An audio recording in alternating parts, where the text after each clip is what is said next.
The air in the Beaumont dining hall was thick, heavy with the cloying scent of magnolias and roasted meat. It was the autumn of 1887, a time in rural Georgia when the ghosts of the Old South still clung to the grand plantations like the Spanish moss strangling the ancient oaks. Outside, a sliver of moon did little to pierce the oppressive darkness of the cotton fields.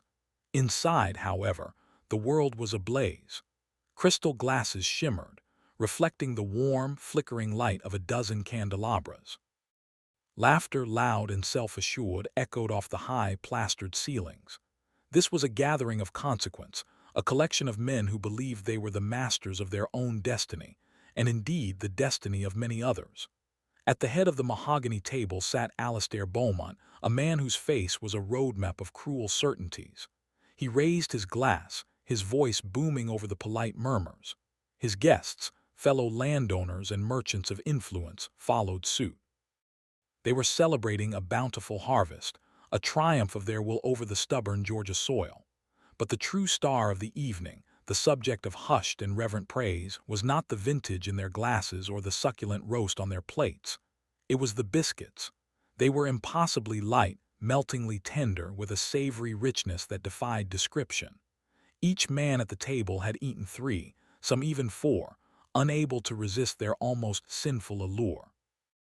They praised the cook, the unseen woman named Delphine, whose culinary talents were spoken of in whispers across the county. Alastair Beaumont simply nodded, a thin, proprietary smile on his lips. He owned the hands that crafted this perfection. As another platter of the golden-brown delicacies was brought in, a silence fell upon the room. It was Delphine herself, her face an unreadable mask, her eyes holding a depth that seemed to swallow the candlelight. She placed the platter down, her movements deliberate, almost ritualistic. One of the guests, a portly man named Judge Carmichael, wiped his lips with a linen napkin and sighed with contentment. "Alastair," he declared, his voice thick with satisfaction, "your cook is a sorceress. What is her secret?" Delphine's eyes flickered toward the judge, a shadow of something unnameable passing through them before she turned and glided silently out of the room. The secret, she knew, was something that could never be spoken. It was a forbidden ingredient, a macabre element born of profound suffering and a terrible, calculated revenge. The men continued to eat, blissfully unaware that with every bite they were consuming a horrifying truth, a testament to the darkness that festered just beneath the polished veneer of their world. The Beaumont plantation was a scar on the face of Oglethorpe County, Georgia. Its white columns, meant to evoke the grandeur of a bygone era, seemed more like bleached bones in the moonlight. The estate had been in Alastair Beaumont's family for generations, a legacy built on the bent backs and broken spirits of enslaved people. Even now, 2 decades after the war that had supposedly shattered that system, the old hierarchies remained, etched into the very soil. The year 1887 was part of the era known as the Reconstruction, a period of fraught and often violent transition. For men like Alastair, it was a time of bitter resentment. He saw the new world not as a progression, but as an affliction, a wound to his pride and his power. He ruled his lands not as an employer, but as a king ruling a conquered territory. His freed workers were trapped by sharecropping contracts that were merely slavery by another name, a web of debt and obligation from which there was no escape. Alastair Beaumont was a man haunted by the past but utterly unrepentant of it. He was known for his temper, a sudden, brutal squall that could be unleashed by the slightest perceived insubordination. He carried the cruelty of his ancestors in his blood, a chilling inheritance that manifested in the casual sadism he inflicted upon those who served him. Whispers of his brutality were a currency among the workers in the fields and the staff in the great house. They spoke of the forbidden punishments meted out in the old smokehouse, of the cold, dead look in his eyes when he felt his authority was challenged. It was a place of profound and lingering dread, an atmosphere so thick you could feel it clinging to your skin like the humid summer air. It was into this world that Delphine had been born. She was a fixture of the plantation, as much a part of its history as the blood-soaked earth itself. She had seen the world change on paper, but she had not felt it change in her bones. For her, the Beaumont plantation was not a home. It was a cage, a sprawling, beautiful prison where the only true currency was survival. And Delphine was a survivor. She had learned to move through the world with a silence that rendered her almost invisible, her emotions locked away behind a placid, impenetrable facade. This silence was her shield, her armor against the daily indignities and the ever-present threat of her master's wrath. But beneath the surface of that calm, a different kind of fire was being stoked, a slow-burning ember of hatred that was patiently waiting for the right moment to be fanned into a horrifying, all-consuming flame. Delphine's world was the kitchen. It was a cavernous space at the back of the great house, perpetually hot and filled with the smells of baking bread, simmering stews, and the faint metallic scent of the butcher's block. This room was her sanctuary and her prison. Here, away from the prying eyes of Alistair and his family, she was a queen in her own right. She commanded the cast-iron stove, the heavy pots, the sharp knives. Her authority was absolute, her expertise unquestioned. No one dared to interfere with her process, for the results were what kept the Beaumont table famous throughout the state. But her mastery of the culinary arts was a double-edged sword. Her talent made her valuable, indispensable even, which in Alistair's eyes simply meant she was a more prized possession. He would often bring guests into the kitchen, unannounced, to show her off as one might display a thoroughbred horse. He would speak of her as if she were not there, detailing her skills, her obedience, her value. During these humiliating displays, Delphine would not flinch. She would continue her work, her hands moving with a steady, practiced rhythm, her face a blank canvas. She had learned long ago that to show emotion was to show weakness, and weakness was an invitation for cruelty. Her history was interwoven with the tragic tapestry of the plantation. She had been born in the slave quarters to a mother who had also served in the Beaumont kitchen. She had learned to cook at her mother's side, absorbing the recipes and techniques that had been passed down through generations. But she had also absorbed the pain. She remembered her father, a strong field hand, sold south to a sugar plantation in Louisiana after a minor dispute with an overseer. She remembered her older brother, whipped to within an inch of his life for looking Alistair Beaumont directly in the eye. He had vanished shortly after, and no one dared ask where he had gone. Delphine carried these memories not as sorrows, but as stones in her heart. Each loss, each injustice, was another weight added to a scale that was slowly, inexorably, tipping towards a terrible reckoning. Her cooking became her only outlet, the only place where she could exercise control in a life that was otherwise completely controlled by others. She poured her grief, her rage, and her silent defiance into her food. And in the simmering pots and the rising dough, something new and disturbing began to take shape. It was a recipe for revenge, a dish that would be served cold, a culinary masterpiece of the most macabre kind. The whispers began in the fields, carried on the breeze with the cotton fluff and the dust. They were quiet at first, fragmented rumors spoken in hushed tones after the sun went down, when the oppressive gaze of the overseers had finally lifted. They spoke of strange happenings on the Beaumont plantation, of things that defied logical explanation. A healthy mule, found dead in its harness, its body unmarked but its eyes wide with terror. A prized hunting dog of Alistair's which had vanished without a trace from its kennel, a kennel that was locked from the outside. These incidents were dismissed by Alistair as accidents or petty theft, but the workers knew better. They saw the patterns. They felt a shift in the oppressive atmosphere of the plantation, a new and unfamiliar current of fear that did not emanate from the great house, but from somewhere deeper, somewhere older. Much of the talk centered around Delphine. They noted the change in her demeanor. The woman who had once been a ghost, flitting silently through the halls, now carried herself with a chilling new purpose.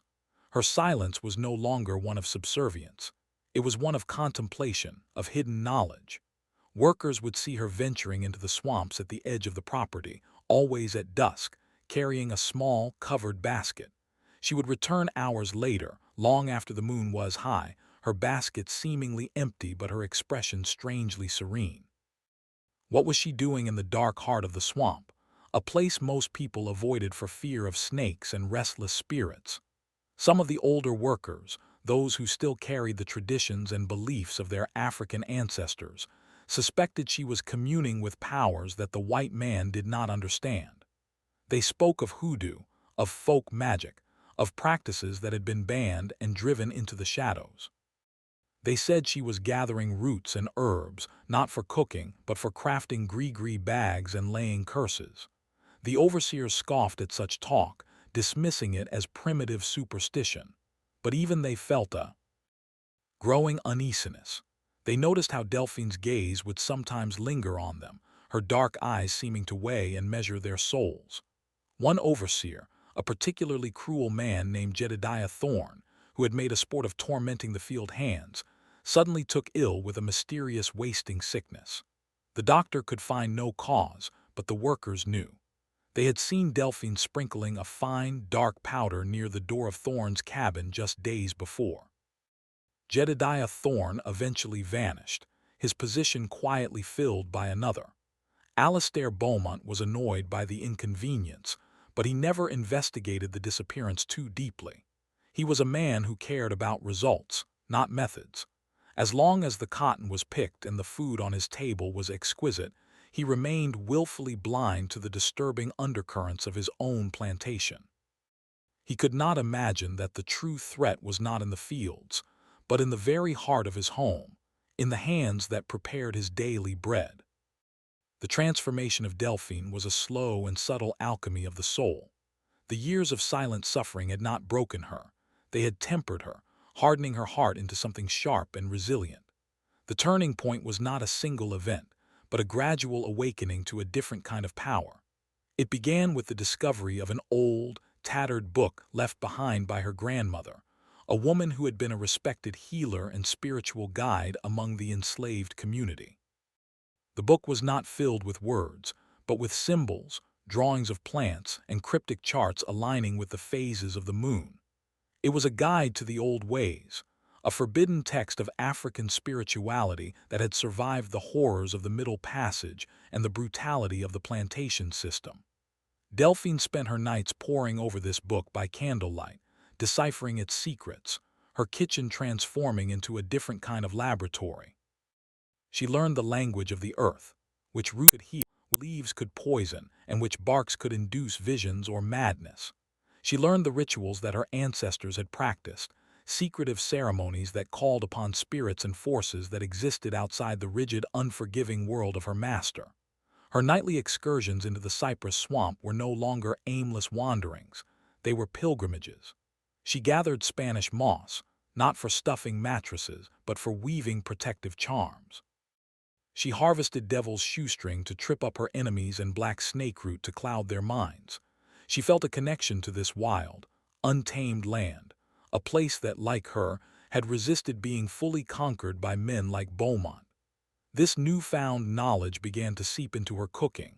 At first, it was benign, a pinch of a specific herb in Alastair's soup to calm his volatile temper, a different root steeped in the overseer's water to bring about a bout of forgetfulness when he was planning a punishment. These small acts of magical sabotage were her first taste of control, a way to manipulate her oppressors from within the confines of her kitchen. It was intoxicating. For the first time in her life, Delphine felt powerful. The fear that had been her constant companion began to recede, replaced by a cold, calculating resolve. She was no longer just a cook. She was a practitioner, a quiet wielder of a forbidden and ancient power. But as her confidence grew, so did the darkness within her. The small acts of manipulation were no longer enough to satisfy the deep well of rage that had been filling for a lifetime. The spirits she communed with in the swamp were not all benevolent. They whispered of darker possibilities, of blood sacrifice, of a more permanent and horrifying form of justice. The stones in her heart, the memories of her lost family, demanded a heavier price. She began to contemplate a final, definitive act of defiance, a macabre masterpiece that would not only punish her tormentors but would desecrate the very foundations of their world. She was no longer just seeking survival. She was seeking a terrible, biblical vengeance. Before the night of the infamous dinner party, there were other disappearances. They were small tears in the social fabric of Oglethorpe County, incidents noted and then quickly forgotten by the authorities, who had little interest in the fates of the marginalized. The first to vanish was a traveling peddler, a man named Silas Croft. He was known for his cheap wares and his lecherous gaze, which he often fixed upon the younger women who worked in the Beaumont fields. He was last seen arguing with Alastair Beaumont on the main road leading to the plantation, reportedly over the price of a bolt of cloth. When he failed to arrive at the next town on his route, it was assumed he had simply moved on, perhaps chased off by Beaumont's notorious temper. No one searched for him. His absence was a quiet relief to the women he had harassed. A few months later, a debt collector from Macon disappeared. He had been sent to discuss an outstanding loan with Alastair, a matter of some delicacy and embarrassment for the proud plantation owner. The collector was a persistent, unpleasant man who had threatened to make the matter public. He was seen riding towards the Beaumont estate one Tuesday afternoon and was never seen again. Alastair claimed the man had never arrived, that he had likely absconded with the money he was meant to collect. The story was plausible enough to quell any serious inquiry. These events, seemingly unrelated, were whispers on the wind, but on the plantation, a different narrative was being woven in secret. The workers noticed things. They saw Delphine, after Silas Croft vanished, wearing a small, silver locket that looked suspiciously like one the peddler had been trying to sell. They saw her tending a new, unnervingly vibrant patch of herbs in her private garden behind the kitchen, the soil freshly turned around the time the debt collector went missing. And then there was the matter of Jedediah Thorne, the cruel overseer. His vanishing was the most chilling of all. He wasn't a stranger, he was part of the plantation's brutal machinery. After his sudden disappearance, Alastair, in a fit of rage, had the man's cabin searched. They found all his belongings intact, his meager wages tucked under his mattress. The only thing missing was the man himself. But a young boy, tasked with cleaning the kitchen, later told his mother a horrifying story. He claimed that in the days following Thorne's disappearance, he had seen Delphine in the smokehouse, a place usually reserved for curing hams and bacon, working late into the night. He swore he saw her sharpening a set of butcher's knives, the likes of which were far larger than anything she used for regular cooking. The story was quickly suppressed, the boy's mother terrified of the implications. But the seed of a terrible suspicion had been planted. Something was happening in the shadows of the Beaumont plantation, and the center of it all was the silent cook, whose kitchen was beginning to seem less like a place of nourishment and more like the lair of something truly monstrous. The secret to Delphine's celebrated biscuits was not a rare spice from a distant land or a complex French technique. It was something far more primal, an ingredient sourced from the deepest reservoirs of her pain and ingenuity.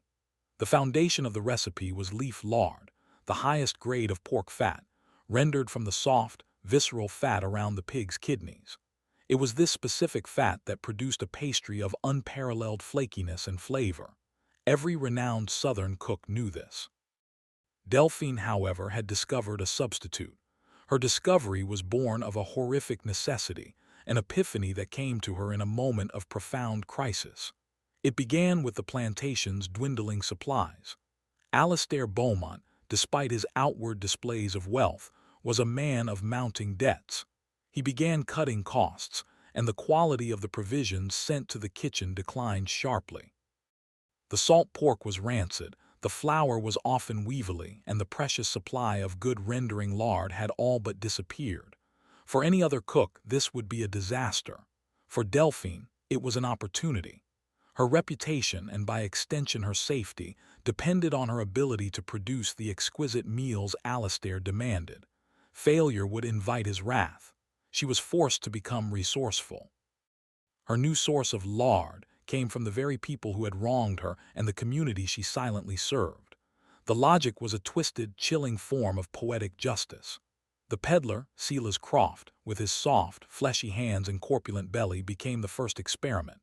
After his departure, Delphine had access to a new, forbidden resource. The process was a grotesque parody of traditional butchery, carried out in the dead of night in the secluded, blood-stained smokehouse. It was a macabre and disturbing ritual, requiring a steady hand, an iron will, and a complete detachment from the moral conventions of the world. She had learned the anatomy of a pig inside and out. It was, she discovered, not so different from the anatomy of a man. The rendered product was a pale, creamy fat, almost indistinguishable from the finest leaf lard. When she first used it in her baking, her hands trembled not from fear, but from the sheer audacity of her act. The resulting biscuits were the best she had ever made. They were impossibly rich, with a savory depth of flavor that was both familiar and yet strangely new. When Alistair and his family praised them, a cold, triumphant smile touched Delphine's lips for the first time in years. She had found her secret ingredient. She had turned the instruments of her oppression into the instruments of her art, and the oppressors themselves into the source of her success. Her kitchen was no longer just a kitchen. It had become an abattoir, a place where justice was rendered and served. One horrifying meal at a time. Alistair Beaumont considered himself a connoisseur of fine living. He believed his palate was refined, capable of discerning the subtle notes in a French wine or the precise age of a cured country ham. Yet, he was utterly oblivious to the grotesque secret being served on his own plate. His arrogance was a shield that protected him from the horrifying truth. He tasted the richness in Delphine's biscuits and interpreted it as a testament to his own superiority. It was proof that he, Alistair Beaumont, possessed the finest cook in Georgia, a woman whose singular talent was a direct result of his firm and discerning ownership. He would often pontificate at the dinner table about the importance of quality ingredients, lecturing his guests on how the flavor of the pork was directly related to the acorns the pigs foraged, or how the terroir of his land produced the sweetest vegetables. These lectures were a source of grim, private amusement for Delphine as she stood silently by the serving door. She would listen to him praise the subtle, nutty undertones and the unctuous mouthfeel of her creations, knowing that he was, in fact, describing the remnants of men he had despised or dismissed. The debt collector, a man Alistair had called a greasy little swine, had indeed lent a certain greasy quality to the gravy for weeks. The cruel overseer, Jedediah Thorne, a man known for his stringy physique and tough demeanor, had been rendered down into a particularly fine lard, perfect for frying chicken. It was a ghastly, silent joke that only Delphine understood. Her cooking became a performance, a macabre piece of theater where the audience was consuming the props. She grew bolder with each successful deception. She began to think of her victims not as people, but as ingredients, each with a unique flavor profile. She developed a chilling, culinary-based judgment of the people around her. She would look at a man and not see his face or his station, but instead assess the quality of his flesh, the potential of his fat. The guests who frequented the Beaumont table, the powerful men who laughed and drank with her master, became a kind of living pantry to her. She would listen to their conversations, noting their sins, their cruelties, their hypocrisies. In her mind, she was not a murderer. She was a purveyor of justice, a chef preparing a banquet of consequences. Alistair, in his ignorance, was her greatest enabler.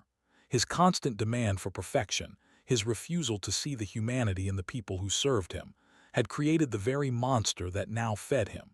He was the architect of his own macabre feast, a man so blinded by his own reflection that he couldn't see the horrifying truth simmering in the pot right in front of him.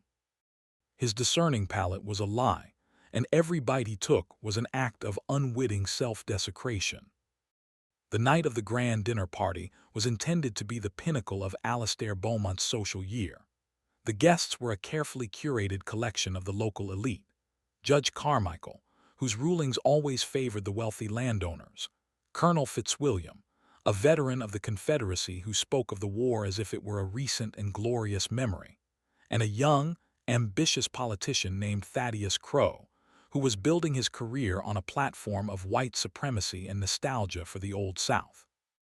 These were the pillars of their community, men who held the power of life and death over countless others. They gathered in Alistair's dining hall to reaffirm their shared values and congratulate each other on their continued prosperity in a changing world. They were, in essence, celebrating the persistence of their own power. For Delphine, this gathering was not a celebration. It was an opportunity.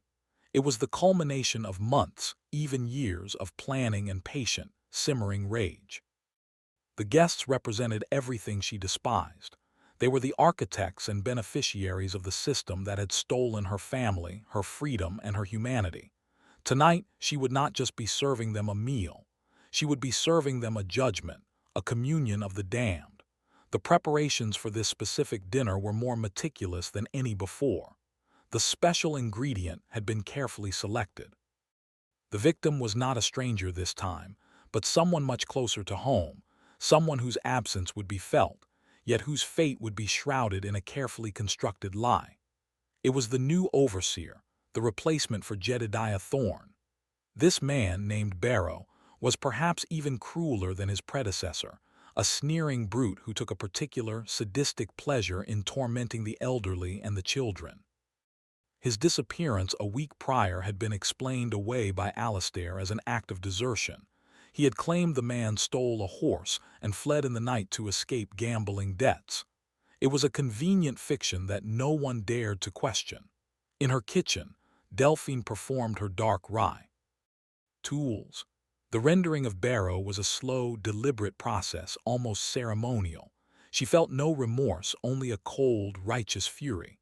This was not murder in her eyes, it was a purification, a transformation of wickedness into sustenance. As she mixed the pale, rendered fat into the flour, kneading the dough with her strong, capable hands, she whispered the names of her lost family members. Her father, her mother, her brother. Their spirits, she believed, were with her, guiding her hands, imbuing the simple pastry with the full weight of their suffering. The biscuits that emerged from the oven that evening were her masterpiece. They were perfect in color, texture, and aroma. They were golden brown tributes to a lifetime of pain, edible monuments to an unspeakable revenge.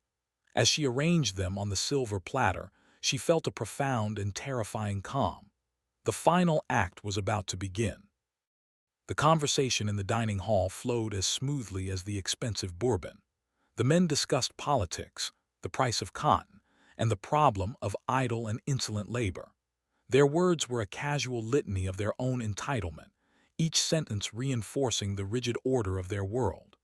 Judge Carmichael was in the middle of a long-winded story about a case he had presided over, a tale that ended with a black sharecropper being sentenced to 10 years of hard labor for stealing a chicken. The other men chuckled, nodding in approval. Justice in their world was a tool to maintain control. It was at this moment that Delphine entered with the first platter of her now legendary biscuits. As she moved around the table, placing a biscuit on each man's plate, the aroma, warm and impossibly savory, silenced the judge's story mid-sentence. For a moment, all attention was on the food. The men picked them up, their fingers sinking into the tender, flaky layers. The first bite was met with a chorus of appreciative murmurs and groans. "By God, Alastair," Colonel Fitzwilliam exclaimed, his mouth half full, "if the Confederacy had been fed with biscuits like these, we'd have won the war in a month." Alastair Beaumont swelled with pride, accepting the compliments as if he had baked them himself. He took a large bite of his own biscuit, chewing slowly, savoring his victory. He caught Delphine's eye as she stood by the door, ready to retreat back to her kitchen. He gave her a curt, almost imperceptible nod, a gesture of approval that was, for him, the highest form of praise. But Delphine did not retreat. She stood her ground, her gaze sweeping over the faces of the men at the table. She watched them eat, their jaws working, their eyes glazed with pleasure. She saw them for what they were, cannibals feasting on the flesh of their own cruelty, devouring the very system that sustained them. A strange, unnerving feeling began to creep into the room, a subtle shift in the atmosphere that the men were too engrossed to notice at first. It was the intensity of Delphine's stare. It was no longer the vacant, submissive gaze of a servant. It was the piercing, knowing look of a judge, a priestess, a harbinger of a terrible revelation. Her silence was suddenly louder than their conversation, a heavy, charged presence that began to prickle at the edges of their comfort. The story Delphine was telling was one that could not be articulated with words alone. It had to be experienced, ingested, and absorbed into the very fiber of their beings. If you find yourself drawn to these dark, forbidden histories, consider subscribing to our channel. The stories we unearth are often buried for a reason, and the full, horrifying truth of what happened in that dining room is a testament to why some secrets should remain forbidden. It was Thaddeus Crowe, the young politician, who first sensed that something was amiss. He was a man trained to read subtleties, to detect shifts in mood and power. While the others were lost in their gustatory pleasure, Crowe found his appetite waning under the weight of Delphine's unblinking gaze. He put his half-eaten biscuit down on his plate, a sudden, inexplicable wave of nausea washing over him. He looked from Delphine's impassive face to the blissful ignorance of his companions and felt a cold dread begin to form in the pit of his stomach. "Alistair," he said, his voice a little too quiet, "your cook seems unwell." All eyes turned to Delphine. The men, now alerted, saw what Crowe had seen. The woman standing by the door was not merely a servant waiting to be dismissed. There was an eerie, almost triumphant stillness about her, a terrifying self-possession that was entirely out of place for a woman of her station. Her presence was an indictment, and they were all suddenly, uncomfortably aware of being judged. Alistair Beaumont, annoyed by the interruption and the challenge to the evening's perfection, scowled. "Delphine, that will be all. Return to the kitchen." He spoke the words with his usual commanding tone, but for the first time they had no effect. Delphine did not move, she did not even blink. She simply held their gazes, her expression unchanging. A nervous cough broke the silence. Judge Carmichael, attempting to lighten the mood, took another large bite of his biscuit. "Perhaps she's just waiting for her well-deserved compliments," he chuckled, though the sound was hollow. "Tell us, Delphine," he said, turning to her directly, a move that broke all social protocol. "What is it that makes these biscuits so unforgettable?" The question hung in the air, thick and heavy. The other men leaned forward, a mixture of curiosity and unease on their faces. They expected a humble response, a mention of a family recipe, perhaps a secret blend of spices. They were not prepared for the truth. Delphine's lips, which had been set in a firm, straight line, slowly curved into a faint, chilling smile.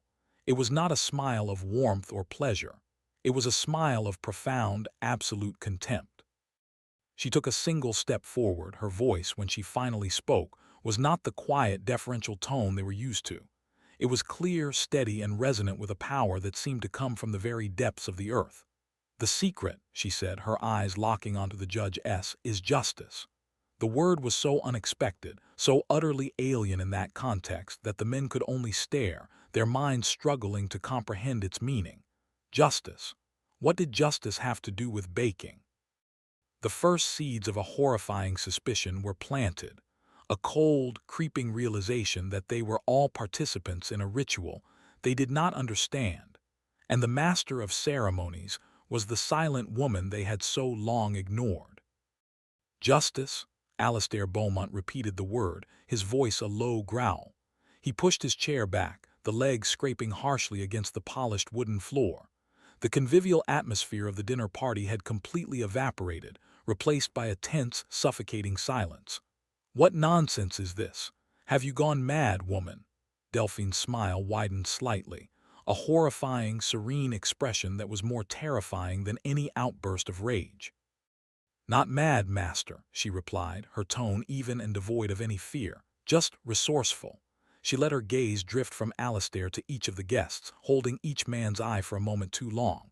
She saw confusion turning to dawning horror in their faces.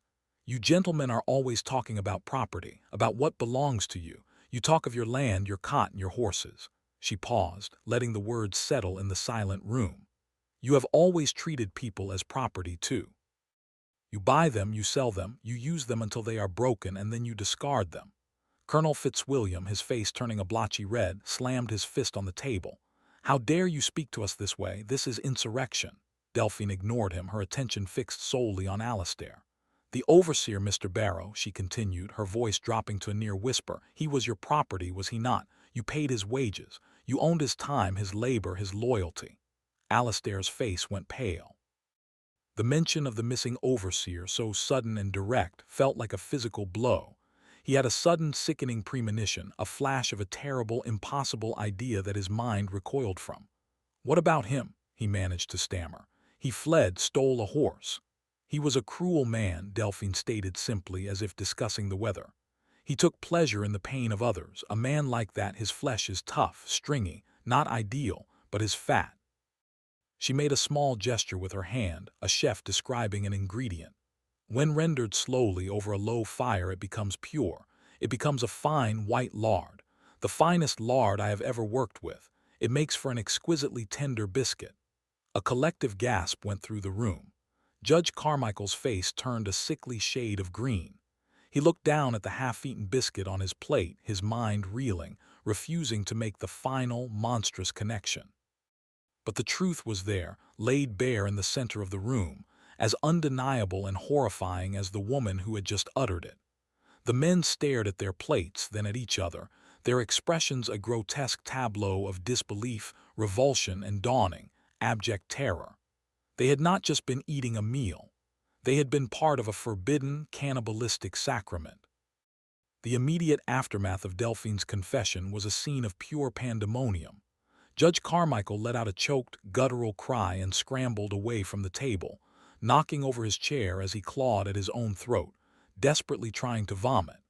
Colonel Fitzwilliam, the proud Confederate veteran, sat frozen in his seat, his face ashen, his eyes wide and vacant as he stared at the piece of biscuit still clutched in his hand. Thaddeus Crowe, the politician, was the first to find his voice, a strangled, high-pitched shriek of pure horror that seemed to shatter the last vest. Edges of civility in the room. He too stumbled backwards, tripping over his own feet and collapsing onto the floor, retching violently onto the expensive Persian rug. Alastair Beaumont alone remained seated, though the color had drained completely from his face, leaving it a waxy, corpse-like mask. He stared at Delphine, his mind a whirlwind of rage, denial, and a profound, soul-shattering sense of violation. He had been defiled from the inside out, his body made a walking tomb for the man he had employed. His power, his authority, the very foundation of his identity, had been annihilated in a single, horrifying revelation. You monster, he whispered, the words barely audible. You are a devil sent from hell. Delphine watched the chaos unfold with the calm detachment of a scientist observing an experiment. There was no fear in her eyes, no regret. There was only the quiet satisfaction of a plan perfectly executed. She had not just killed a man, she had destroyed their world. She had forced them to ingest their own brutality, to literally consume the violence that underpinned their lives. She had turned their symbol of civilized luxury, a fine meal, into an act of grotesque savagery. A devil, she repeated, her voice cutting through the sounds of retching and panicked gasps. No, master, I am not the devil, I am a mirror. I am simply showing you what you have made. You feast on the lives of others every day. You grow fat on our suffering. Tonight, I just made it literal. Her words were a chilling indictment, a sermon delivered in the cathedral of their own depravity. She took a step towards the kitchen door, her movement slow and deliberate. The men were too lost in their own personal horror to stop her. She was no longer a servant in their eyes. She was a phantasm, a creature of nightmare made flesh. As she reached the threshold, she turned back for one final look at the scene. She saw the ruins of their arrogance, the shattered remnants of their pride. She had not only taken her revenge, she had cursed them. They would carry this night with them for the rest of their lives. Every meal would be a reminder. Every bite of food would taste of ash and abomination. Her work was done. What happened to Delphine after she walked out of that dining room is a question that has become a dark and enduring piece of Georgia folklore. The official account, if one could even be pieced together from the panicked and contradictory testimonies of the guests, is murky at best. In one version of the story, Alastair Beaumont, momentarily snapping out of his stupor, flew into a homicidal rage. He grabbed a decorative saber from the wall mount and pursued Delphine into the night. A chase ensued through the dark grounds of the plantation, a mad dash through the cotton fields and towards the foreboding cypress swamp at the edge of the property. According to this legend, he cornered her at the water's edge. But when he lunged to strike her down, she simply smiled and stepped backwards, disappearing into the black, murky water without a sound, consumed by the swamp as if it were an ally, welcoming her home. Alastair was left screaming at the undisturbed surface of the water, his vengeance denied. Another, more brutal version of the tale claims that the guests, driven by a primal need to purge their own defilement, formed a makeshift posse. They hunted Delphine down with dogs and torches, not as a woman but as a beast. They say she was cornered not in the swamp, but in the old smokehouse, the very site of her macabre preparations. There, in that blood-soaked little building, they enacted a swift and terrible justice of their own, ensuring that no body was ever found, no formal charges were ever filed, and the horrifying truth of their cannibalistic feast was buried along with her. But there is a third, and perhaps most chilling, possibility, one that the workers on the plantation whispered among themselves for years to come. They claim that Delphine was never caught. They believe that her act was so audacious, so perfectly planned, that it included her own escape. They say she had a bundle of supplies hidden, a route planned, and that she simply walked away from the chaos she had created, melting into the vast network of rural backroads and sympathetic communities that existed in the shadows of the post-Reconstruction South. In this telling, she did not die a victim, but lived on as a legend, a specter of vengeance who had struck a blow against the heart of the old order and vanished like a ghost. The lack of a definitive ending is a crucial part of the story's power. Delphine transcends a simple historical figure and becomes a myth, a boogeyman for the oppressors, and a symbol of terrifying resistance for the oppressed. Her fate remains a cold case, a disturbing, unresolved mystery that only adds to the macabre horror of her final, unforgettable meal. The Beaumont plantation did not survive the scandal, though the guests and Lister entered into a frantic, unspoken pact of silence. The story was too monstrous to be contained. The truth, or at least a twisted version of it, began to leak out. It started with the servants who had heard the screams and witnessed the panicked departure of the guests. It spread to the field hands, who had long suspected the dark secrets of Delphine's kitchen. From there, it seeped into the local community, transforming from a whispered rumor into a full-blown legend. The story was a contagion. People began to look at Alastair Beaumont differently.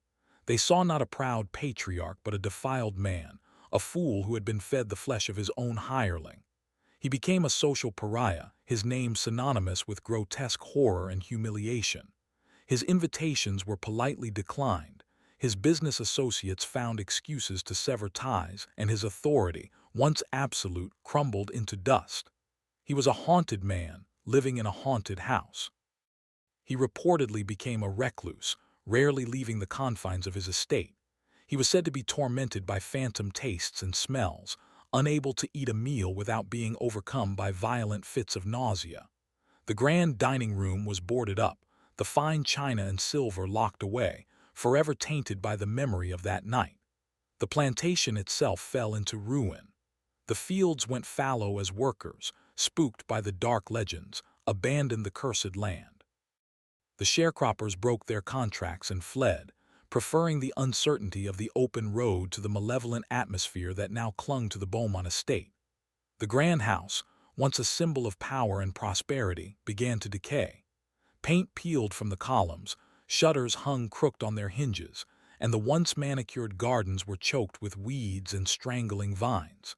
It became a place that local people avoided, especially after dark. They spoke of strange lights in the windows of the abandoned kitchen and the faint, ghostly scent of baking bread on the night air. The curse Delphine had served was not a supernatural one, but something far more potent. It was a social and psychological curse. She had exposed the rot at the core of their society in such a visceral way that they could no longer ignore it. By turning their own system of consumption and dehumanization into a literal act, she had made the Beaumont plantation a monument to its own depravity. The fall of the House of Beaumont was a slow, agonizing process, a testament to the fact that some acts are so horrifying, they poison the very ground on which they occur, leaving behind nothing but a legacy of decay and disturbing memories. The story of Delphine and the human fat biscuits became a fixture of Southern Gothic folklore, a tale told around campfires and on shadowy porches, always in hushed, reverent tones. Like all legends, it evolved over time, with each telling adding new layers of macabre detail and supernatural embellishment. In some versions, Delphine was not merely a skilled practitioner of hoodoo, but a powerful witch who had made a pact with dark entities in the swamp. Her revenge was not just personal, it was the fulfillment of a demonic bargain. These tellings often focused on the supernatural signs that supposedly plagued the plantation after her disappearance. The sound of a woman weeping from the empty kitchen, the spectral image of a man's face screaming from within the gnarled bark of the old oak trees, or the blood that was said to seep from the floorboards of the smokehouse on the anniversary of the dinner. Other versions of the story stripped away the supernatural and focused on the raw, psychological horror of the act. In these retellings, Delphine was a figure of pure, cold, calculated rage, a woman driven to an act of ultimate defiance by a system of unrelenting cruelty. She was a folk hero of the most disturbing kind, her story a cautionary tale about the monstrous things that can grow in the soil of oppression. Her act was seen not as one of madness, but of a terrifying, lucid sanity. It was the logical conclusion of a world where human beings were treated as commodities. The biscuits themselves became a potent symbol within the folklore. They represented the ultimate violation, the inversion of nourishment into abomination. The idea of consuming one's enemy, of tricking a master into cannibalizing his own power structure, was a powerful and deeply subversive fantasy. The story served as a dark release valve for the pent-up anger and resentment of a people who had few other avenues for justice. For the white community, the tale became a different kind of cautionary tale, a boogeyman story that spoke to their deepest fears of reprisal and the simmering violence they knew existed just beneath the surface of their rigidly controlled society. Delphine was the monster their own sins had created. The legend endured because it operated on multiple levels. It was a ghost story, a tale of revenge, a grim historical footnote, and a chilling psycho. Logical study.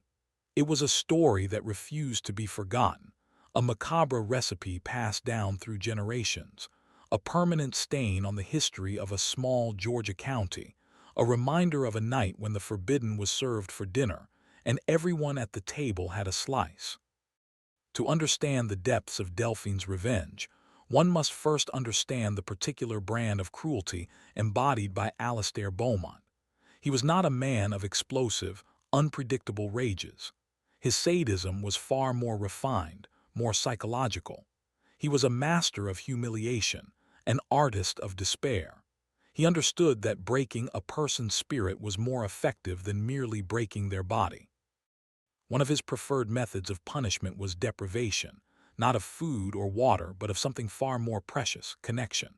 When Delphine was a young girl, she had a small dog, a scruffy stray she had nursed back to health. It was her only companion, the sole recipient of her affection.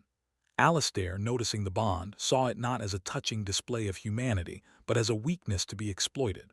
One morning, the dog was gone. Alastair claimed it had run away, but Delphine knew the truth. She saw the flickers of cruel satisfaction in his eyes. He had taken the one thing she loved simply to watch her suffer. This act of casual cruelty was a defining moment for Delphine. It taught her that in Alastair's world, love itself was a liability. She learned to wall off her heart, to present an exterior of emotionless servitude. But the most profound wound was the dismantling of her family. Her father's sale to the brutal sugar plantations of the Deep South was not a financial necessity. It was a punishment for her father's pride. He had refused to bow low enough to show the requisite level of groveling deference. Alastair had sold him not for profit, but to make an example of him. Her brother's disappearance, after his savage whipping, was even more sinister. The official story was that he ran away, but everyone knew that no one ran from Alastair's plantation. They were made to disappear. These were the specific sins that Delphine tallied in the ledger of her memory. Her revenge was not a spontaneous act of passion. It was a meticulously crafted response, a dish designed to mirror the very nature of Alastair's cruelty. He had consumed her family, devouring their lives to feed his own ego and power. He had metaphorically feasted on their pain. Delphine's response was to make that metaphor a horrifying reality. She would make him and the men who upheld his world literally feast on the flesh that their system brutalized. The choice of the overseer Barrow was no accident. He was the direct instrument of Alastair's will, the hand that held the whip. In feeding Barrow to Alastair, Delphine was forcing her master to consume his own violence, to take his own cruelty into his body and make it a part of him. It was a revenge of breathtaking, symbolic perfection. The psychological impact on the guests of that dinner party was catastrophic and permanent. These were men who defined themselves by their purity of bloodline, their social standing, and their civilized superiority. In a single night, Delphine had stripped all of that away, revealing the savage truth beneath the starched collars and fine manners. They were not gentlemen, they were cannibals. This knowledge became a cancer in their minds, metastasizing into paranoia, madness, and self-destruction. Judge Carmichael, a man who had spent his life passing judgment on others, found himself unable to escape his own self-loathing. He resigned from the bench shortly after the incident, citing ill health. He became a notorious drunk, haunted by crippling hallucinations. He would reportedly scream in the middle of the night, claiming he could taste human flesh in every meal, feel it coating his tongue and lining his stomach. He was said to have eventually starved himself to death, terrified to eat, locked in a room where he had removed all reflective surfaces, unable to bear the sight of his own face. Colonel Fitzwilliam, the proud warrior, was broken in a different way. His identity was tied to his honor and his past glories. The shame of that night was a wound his pride could not endure. He became obsessed with cleanliness, bathing multiple times a day, scrubbing his skin raw as if trying to wash away an internal stain. He fell into a deep, melancholic depression, refusing to see visitors and spending his days staring blankly at the Confederate flag he kept in his study. He took his own life within a year of the dinner, a single pistol shot to the head. His suicide note contained only one cryptic phrase: "I have swallowed my own damnation." Thaddeus Crowe, the ambitious politician, perhaps fared the worst. His entire future depended on his public image, his reputation for moral rectitude. He lived in constant, abject terror that the secret would be exposed.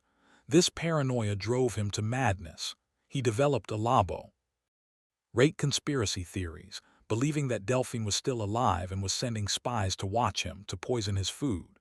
He would fire his household staff weekly, trust no one, and speak to unseen figures in empty rooms. His promising political career imploded, and he was quietly committed to a private asylum in Milledgeville, where he spent the rest of his days raving about a forbidden feast and the woman who had served it. Delphine had not needed to poison their bodies. She had poisoned their souls.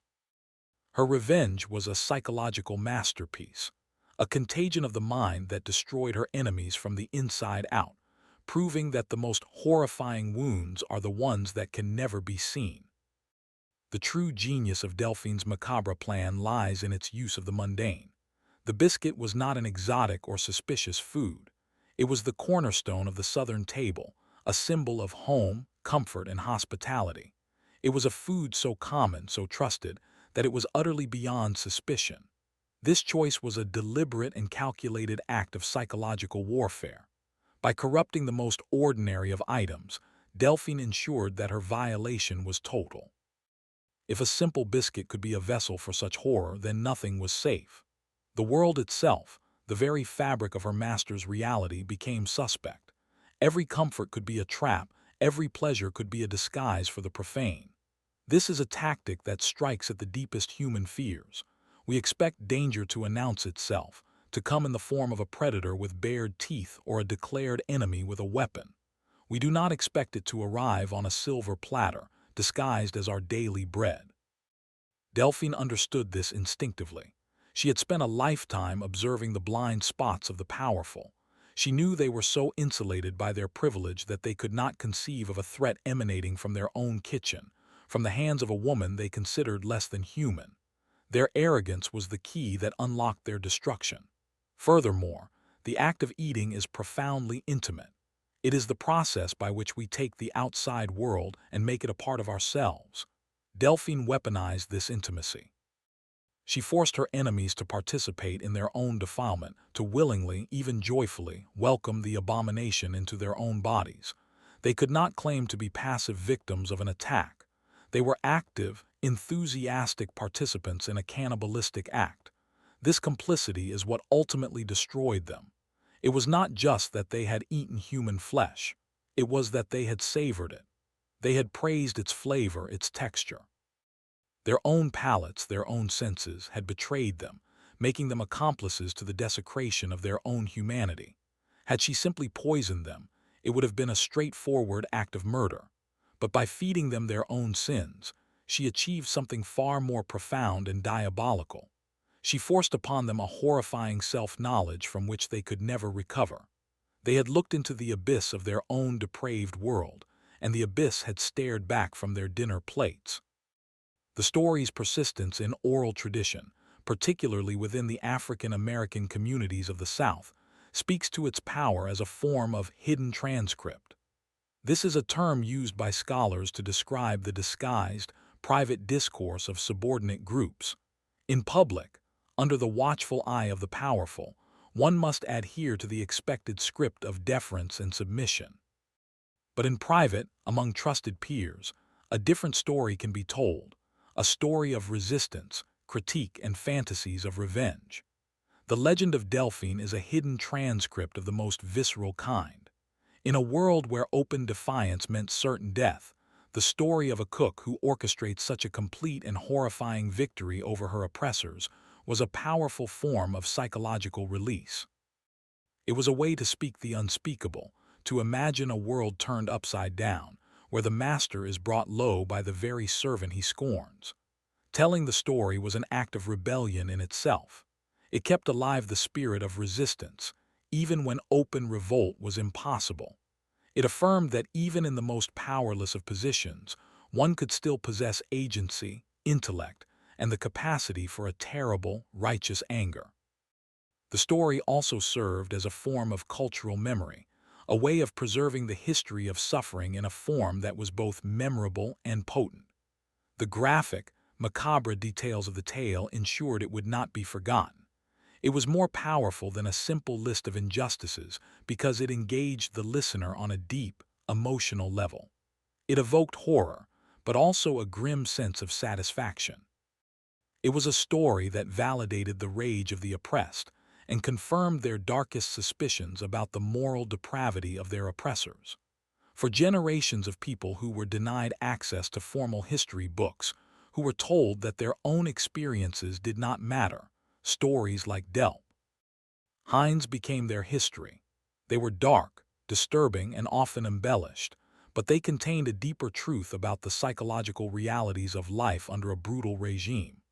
The tale was a testament to the enduring human spirit, a declaration that even when stripped of everything else, one still possessed the power to choose, to act, and in the most extreme of circumstances, to enact a revenge so profound it would become the stuff of legend.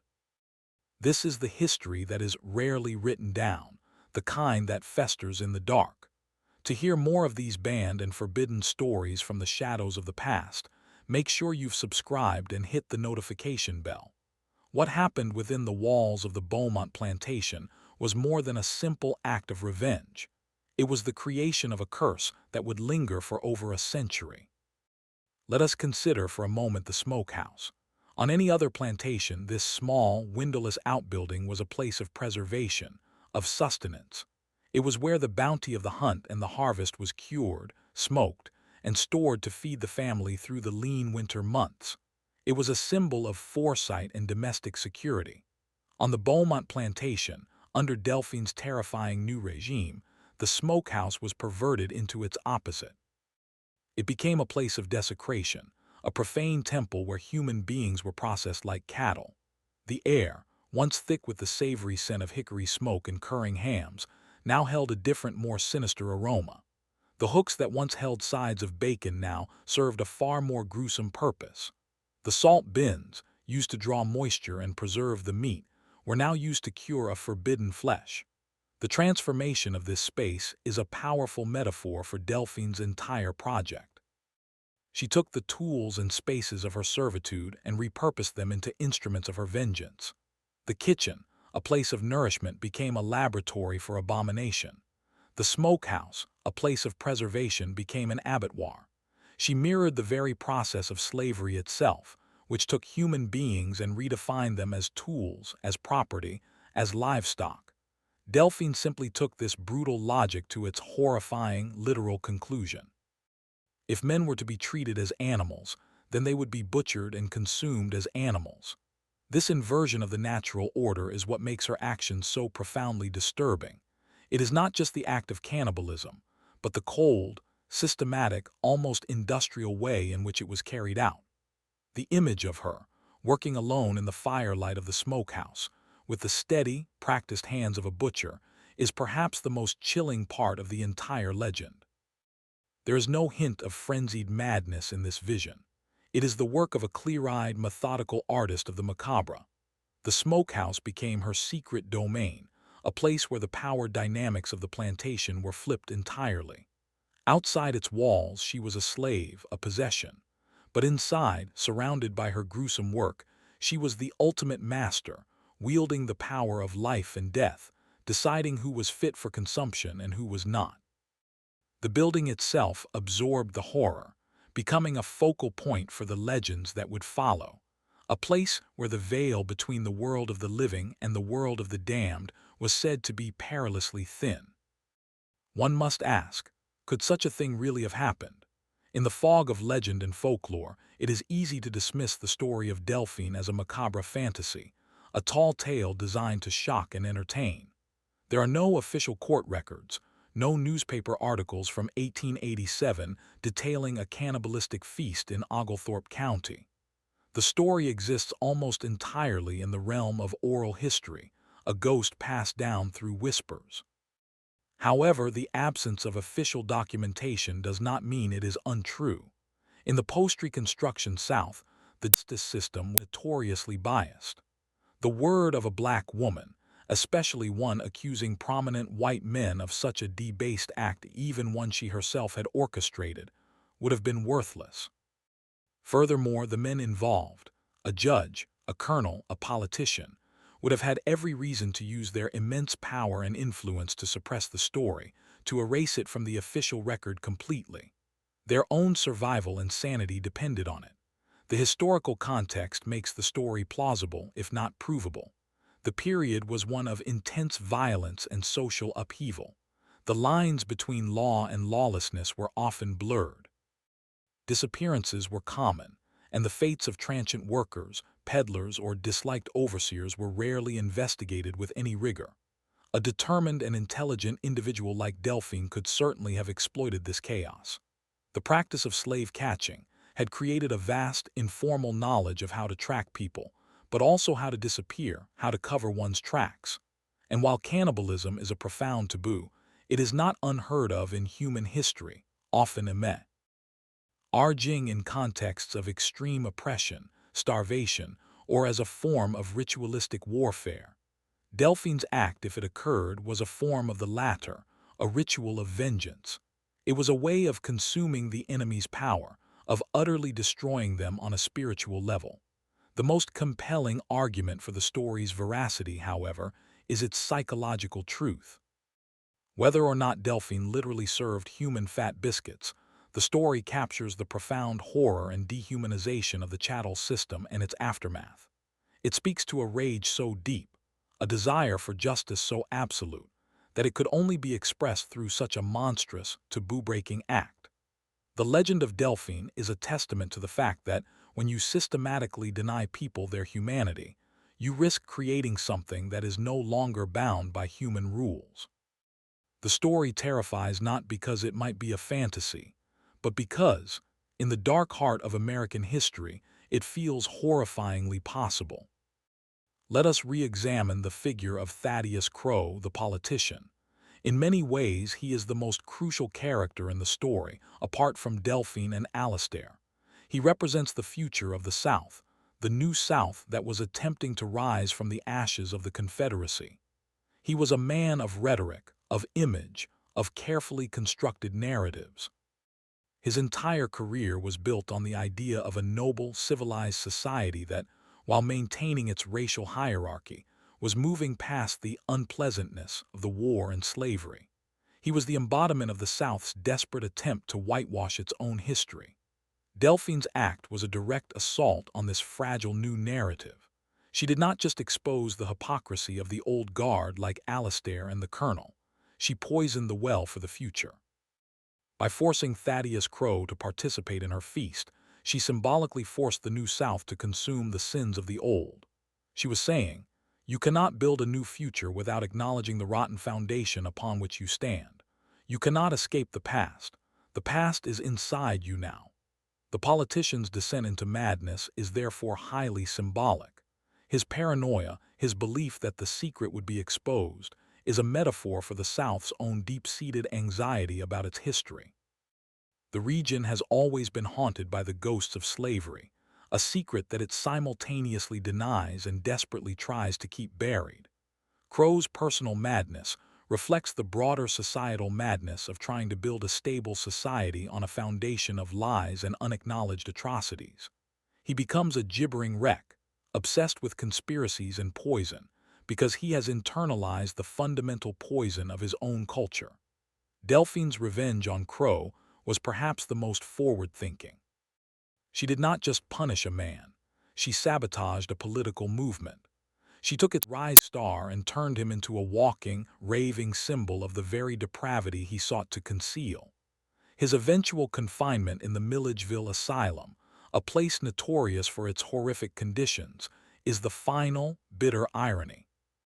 The man who sought to control the narrative of the South ended his days as a captive of it, his own story becoming just another one of the mad, unspeakable tales whispered in the dark corridors of a place where society sent its inconvenient truths to be forgotten. The role of the other servants in the Beaumont household is a shadowy but essential part of the narrative. Delphine did not operate in a vacuum. The great house was a complex ecosystem with its own hierarchies, alliances, and networks of secret communication. While the legend often portrays Delphine as a lone avenger, it is highly likely that she had silent accomplices, or at least, individuals who chose to see nothing. Consider the stable hand who would have noticed the overseer's horse was still in its stall the morning after he had supposedly stolen it and fled, or the laundress who would have had to deal with blood-stained linens or unusually soiled clothes, or the young boy who helped in the kitchen and witnessed Delphine's late-night activities in the smokehouse. These individuals would have been faced with a terrible choice. To speak out would mean certain death, not just for them, but potentially for their families.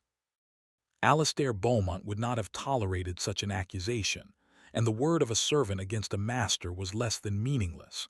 To remain silent, however, was to become a passive accomplice to a series of horrifying acts. The most likely scenario is that a conspiracy of silence developed among the staff. They may not have known the full, grisly details of what Delphine was doing, but they understood that she was, in her own terrifying way, fighting back. They saw the tangible results of her actions. Cruel overseers vanished, their master grew more subdued and paranoid, and a palpable sense of fear began to emanate from the great house rather than being solely directed out of it. Delphine became their Pion, a dark and terrifying one, but a champion nonetheless. Their silence was their contribution to her war. By seeing nothing, hearing nothing, and speaking nothing, they created the shield of invisibility that allowed Delphine to operate. They managed the small logistical details, misdirecting suspicion, altering stories, and ensuring that the plantation's veneer of normalcy remained intact, even as a monstrous secret festered in its kitchen. This collective, silent resistance is a crucial, often overlooked element of the story. It transforms Delphine's act from a solo performance into a community-sanctioned rebellion, a silent, coordinated effort to protect the woman who was daring to deliver the justice they had all been praying for. Let us return to the dining room, to that final, horrifying moment of revelation. Imagine the scene from the perspective of the food itself, the biscuits resting on the fine china plate. They are the silent witnesses, the focal point of the entire drama. Crafted with skill and imbued with a terrible purpose, they represent the culmination of a lifetime of pain. They are the perfect embodiment of the phrase, "Revenge is a dish best served cold," though in this case, they were served warm from the oven. The journey of the special ingredient is a grotesque parody of the cycle of life. A man who was once a consumer becomes the consumed. A figure of authority is broken down, rendered, and transformed into a source of pleasure and sustenance for his own masters. The power dynamic is not just inverted, it is digested. The biscuit on the plate is a symbol of this complete metabolic annihilation of power. When Judge Carmichael takes a bite, he is not just eating a pastry, he is participating in a ritual designed to desecrate his very essence. The act is a form of communion, but instead of ingesting the body of a savior to achieve grace, he is ingesting the body of a sinner to absorb a curse. The very molecules of the cruel overseer are now mingling with his own, a permanent biological contamination. This is what Delphine meant when she said, "I am a mirror." She was showing them that the violence they inflicted on others was not an external act that could be forgotten. It was a poison that would inevitably find its way back into their own systems. The food on their plates was the physical manifestation of their own karma. The half-eaten biscuit left on the plate as the men flee in terror is a powerful final image. It is an artifact of the crime, a piece of evidence in a trial that will never be held. It sits there, cooling on the abandoned table, a humble piece of bread that has brought an entire dynasty to its knees. It is a testament to the fact that the most profound revolutions can begin in the most unexpected of places, not on a battlefield with cannons and flags, but in a quiet kitchen, with a bowl of flour, a measure of shortening, and a secret ingredient sourced from the darkest corners of the human soul. The legend of Delphine taps into a deep archetypal fear, the fear of the tainted meal. Across cultures and throughout history, the act of sharing food is one of trust. We are at our most vulnerable when we eat. We are literally taking something from the outside world into our bodies. The fear that the food might be poisoned, cursed, or otherwise defiled is a primal one. Delphine's story elevates this fear to an almost unbearable level of horror. The contaminant is not a simple poison that kills the body. It is a moral and spiritual poison that annihilates the soul. The guests at the Beaumont table were not just murdered, they were damned. They were forced into the ultimate taboo of cannibalism, an act that places them outside the bounds of human society. This fear is particularly potent in a rigidly structured, hierarchical society like the post-Reconstruction South. The masters of the plantations believed in a natural order, a divinely ordained hierarchy where they were at the top. They believed their bodies were fundamentally different, purer, than the bodies of the people who served them. This belief was a cornerstone of their ideology. Delphine's revenge was a direct assault on this core belief. She demonstrated in the most visceral way possible that all flesh is just flesh. She took the body of a lowly white overseer and, through her culinary skill, transformed it into a delicacy so fine that the superior palates of the elite could not detect the difference. In fact, they praised it as the best they had ever tasted. This act dissolves the boundaries between master and servant, civilized and savage, human and meat. It reduces the proud patriarchs of Oglethorpe County to their most basic biological reality. They are simply organisms that can be fed, tricked, and defiled. This is the source of the profound, existential horror that destroyed them. It wasn't just the revulsion of what they had done. It was the shattering realization that the entire social order they had built their lives upon was a fragile illusion. The cook they viewed as little more than a piece of kitchen equipment had the power to unmake their world, to turn them into monsters, and to expose their civilized heirs as nothing more than a thin veneer over a core of brute savagery. The legacy of the Beaumont plantation itself is a crucial final chapter in this macabre history. After Alastair Beaumont's death, a lonely, miserable end in the decaying mansion, The property passed through a series of owners, none of whom could escape its dark reputation. It became known as the Biscuit House, a name spoken with a mixture of fear and grim fascination. Families who tried to live there reported a litany of disturbing and inexplicable phenomena. They spoke of a perpetual oppressive coldness in the dining room, even on the hottest summer days. They reported the phantom smell of cooking, not just of biscuits, but of rendering fat, a scent described as both savory and sickeningly sweet. Others claimed to hear whispers coming from the sealed-off kitchen, the faint sounds of a woman humming a mournful, tuneless song. The most terrifying stories, however, centered on the old smokehouse. Locals claimed that on moonless nights, a faint, reddish light could be seen glowing through the cracks in the wooden walls, as if a slow fire were still burning within. Those brave or foolish enough to approach the building reported hearing the rhythmic, chilling sound of a knife being sharpened against a whetstone. The land itself seemed cursed. Crops failed to thrive, livestock sickened and died without cause, and a palpable aura of sorrow and malevolence settled over the entire estate. By the early 20th century, the property was completely abandoned, the house left to rot, its windows like vacant eyes staring out over the fallow fields. The Biscuit House became a local rite of passage for teenagers, a place to test one's courage. But few stayed for long. The oppressive atmosphere was too real, the stories too deeply ingrained in the local consciousness. Today, nothing remains of the Beaumont plantation but a few crumbling brick foundations and the gnarled, ancient oaks that witnessed the horror. The land has been reclaimed by nature, by the swamp that was Delphine's sanctuary. But the story remains, a permanent ghost haunting the history of the county. It serves as a grim reminder that a house is not just brick and mortar, it is a repository of memory. And when the memories it holds are of an unimaginable horror, the house itself can die, leaving behind only a cursed patch of ground where nothing good can ever grow again. One of the most unsettling aspects of Delphine's story is the concept of her as an angel of justice. In the folklore of the oppressed, she is often cast not as a villain, but as a righteous instrument of divine or karmic retribution. This framing is deeply challenging to conventional morality, which would unequivocally condemn her actions as monstrous. To understand this perspective, one must step outside the comfortable confines of established law and order and enter a world where those systems are the very source of terror and injustice. For the people trapped in the sharecropping system of the Beaumont plantation, there was no court of appeal. The law was Alastair Beaumont's whim. The judge was his dinner guest. In such a world, the concept of justice becomes twisted. It is no longer about due process. It is about cosmic balancing. Delphine's acts in this context can be seen as a form of terrible, necessary magic. She was restoring a balance that had been violently disrupted for generations.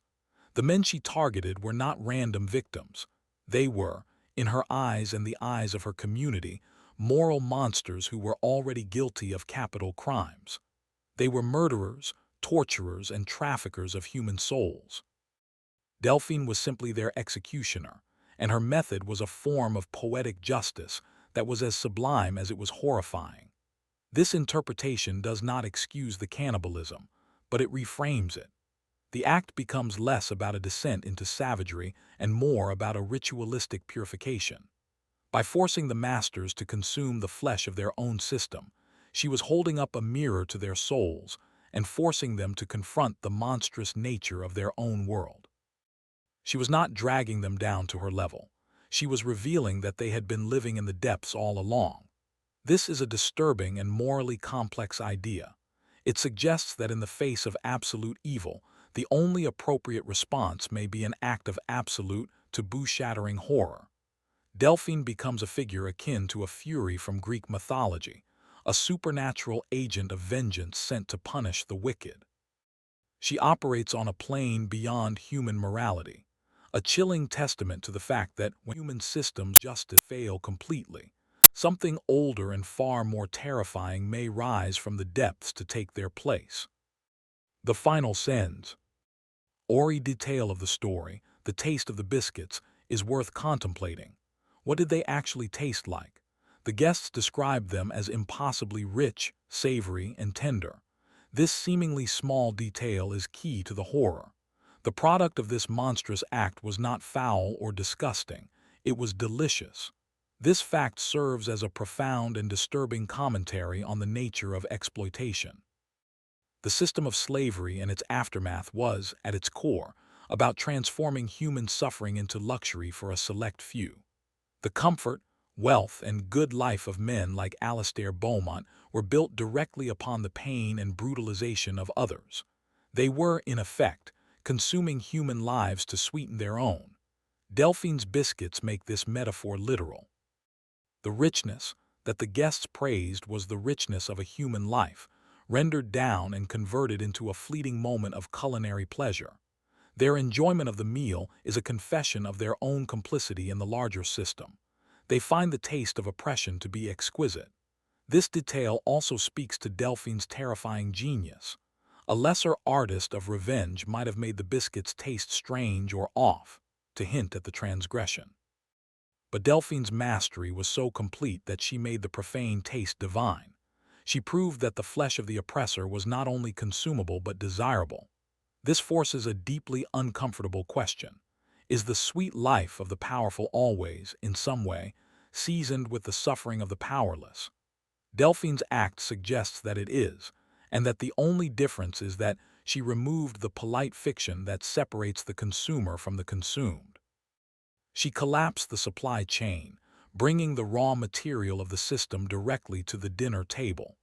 The horrifying truth she revealed was not just that they were eating a man, but that they had been doing so, metaphorically, their entire lives.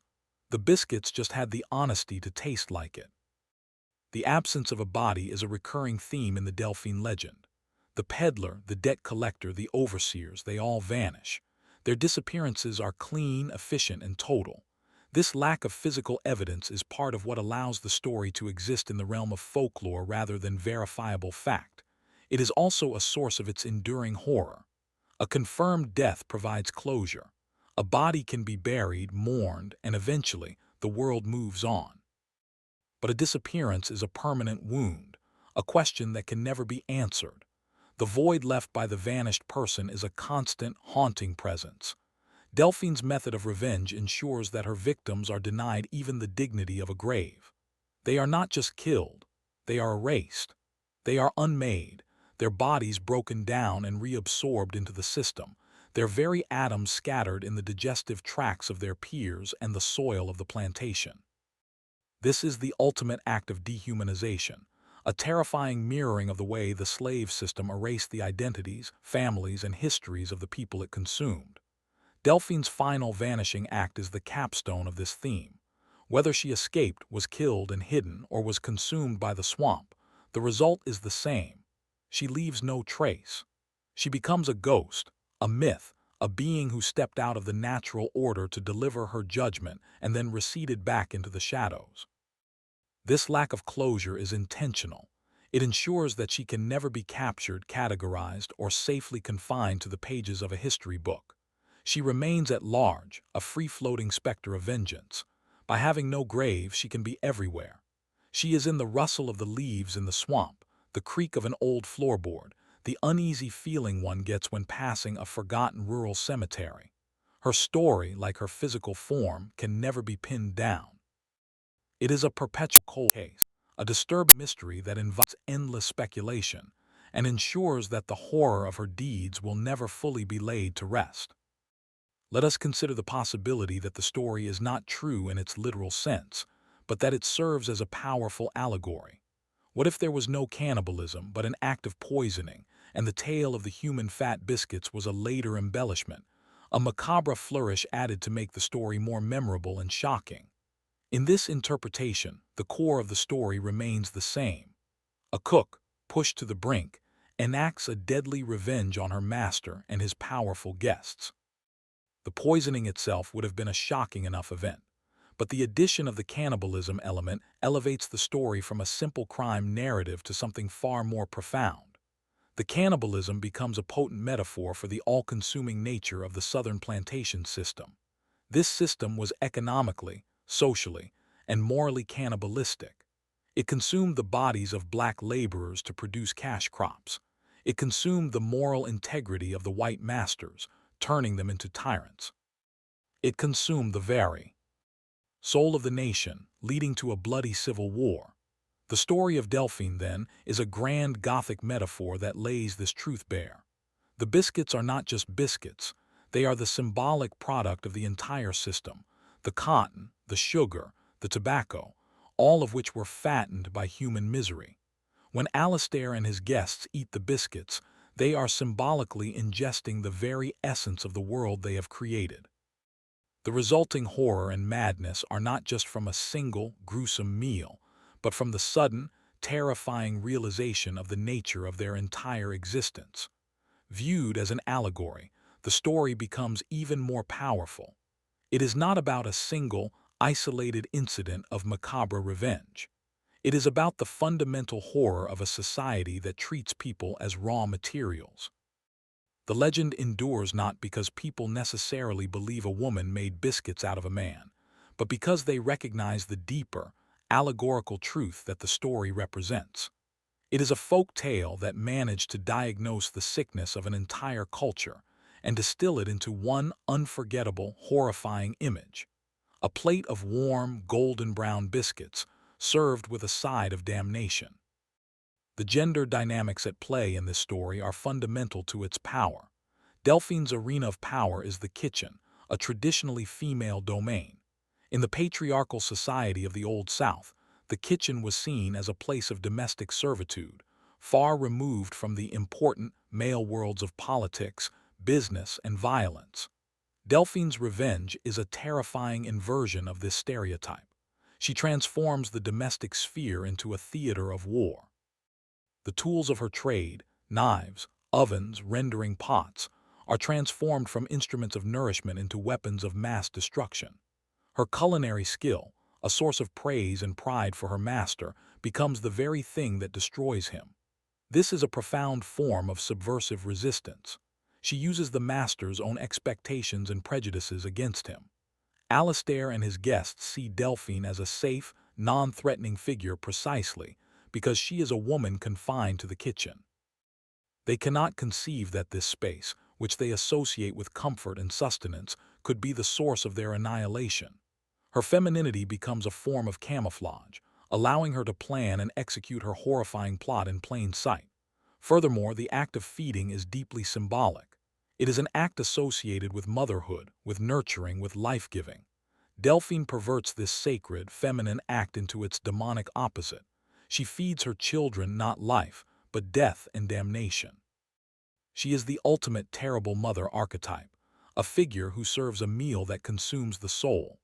Her revenge is not just an act of racial or class warfare. It is an act of profound gendered rebellion.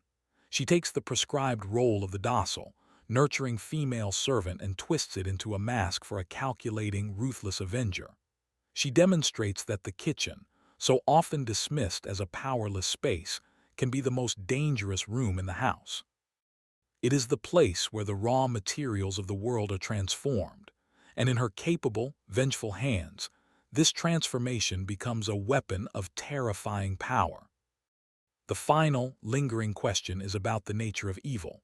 Was Delphine a monster, or was she a product of a monstrous system, a victim whose suffering was so profound that it twisted her into a reflection of the evil she endured? The story refuses to provide a simple answer. On one hand, her actions are undeniably horrific. The cold, calculated dismemberment and cooking of human beings is an act of profound depravity. She crosses a line that separates humanity from something else, something primal and terrifying. In this view, she becomes a cautionary tale about how violence begets violence, how the desire for revenge can corrupt the soul of the vengeful until they become indistinguishable from their oppressors. On the other hand, a compelling case can be made that true evil lay not with Delphine, but with Alastair Beaumont and the society he represented. His was an evil that was systematic, sanctioned, and disguised as civilization. He did not need to wield the butcher's knife himself. He had an entire system of overseers, laws, and social conventions that did the brutal work for him. His evil was banal every day and all the more insidious for it. In this light, Delphine's act was not the creation of evil, but its unveiling.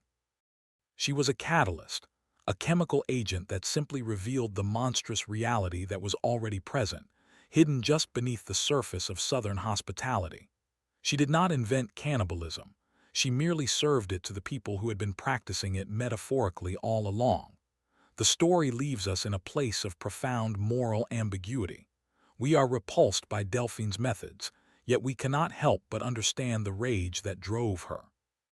We are horrified by her, but we are also horrified for her. SH. E exists in a gray area between victim and villain, saint and sinner, a terrifying figure born from a time when the boundaries between all those things had been irrevocably blurred. Her legend forces us to confront the uncomfortable possibility that, in a world of absolute evil, the only available response is an act of absolute horror. The macabre legacy of the Beaumont plantation serves as a dark mirror to the more sanitized versions of Southern history. Official histories often focus on the architecture, the romanticized way of life, and the supposed gentility of the planter class. The story of Delphine is a violent rejection of this narrative. It insists on remembering the blood in the soil, the terror in the slave quarters, and the quiet, simmering rage in the kitchen. It is a history written not by the victors, but by the ghosts of the vanquished. The forbidden nature of the story is key to its power. This is not a tale you would find in a state-approved textbook or on a historical marker. It is a piece of counter-history, preserved in the shadows because it tells a truth too disturbing for the mainstream to acknowledge. It suggests that the idyllic plantation was, in fact, a psychological pressure cooker, a place where the constant daily friction between extreme power and extreme powerlessness could, and perhaps inevitably did, lead to explosions of grotesque violence. The specific details, the human fat, the unsuspecting guests, the vengeful cook, are the elements that make the history unforgettable. They transform a general history of oppression into a specific, visceral, and deeply personal horror story. It is one thing to read statistics about the brutality of the era. It is another thing entirely to imagine oneself sitting at that dinner table, savoring a biscuit, and then learning the horrifying truth of its ingredients. This is the power of dark historical storytelling. It bypasses our intellectual defenses and speaks directly to our deepest fears and our most primal emotions. It forces us to confront the uncomfortable truths that lie beneath the polished surfaces of official history. The story of Delphine is a powerful reminder that the past is never truly dead. It is not even past. It is a lingering presence, a ghost with a story to tell, waiting in the shadows for those who are brave enough, or perhaps foolish enough, to listen. The full, horrifying truth is often buried in unmarked graves and unspoken legends, a forbidden history waiting to be unearthed. In the end, the story of Delphine leaves us with a chilling and unresolved silence. The plantation is gone, its inhabitants are long dead, and the truth of what happened in 1887 is lost to the mists of time, deliberately obscured by shame and terror. All that remains is the legend, a dark stain on the memory of the land. The story offers no comfort, no easy resolution. It does not end with justice prevailing in a court of law or with the moral arc of the universe bending towards righteousness. Instead, it ends in madness, ruin, and a profound sense of contamination that can never be washed away. The final horror is not what Delphine did, but the world that created her. A world that could take a human being, strip her of her family, her freedom, and her humanity, and then express surprise when she returned that inhumanity in kind. Her act was a symptom of a much deeper disease, a sickness of the soul that had infected an entire society. Perhaps the most disturbing thought is this: how many other Delphines were there? How many other acts of quiet, desperate, and horrifying resistance have been lost to history, their stories never recorded, their legends never told? The story of the slave who served human fat biscuits is likely not an isolated incident, but a single, terrifying example of the dark and bloody secrets that lie buried beneath the foundations of countless historic homes and hallowed grounds. The silence that follows the tale is a heavy one. It is the silence of the swamp at midnight, the silence of a boarded-up house, the silence of a history that is too terrible to speak aloud. It is a silence filled with ghosts, with unanswered questions, and with the lingering, unsettling taste of a forbidden meal. And it reminds us that some secrets are not meant to be uncovered, and that some historical cold cases are perhaps best left unsolved.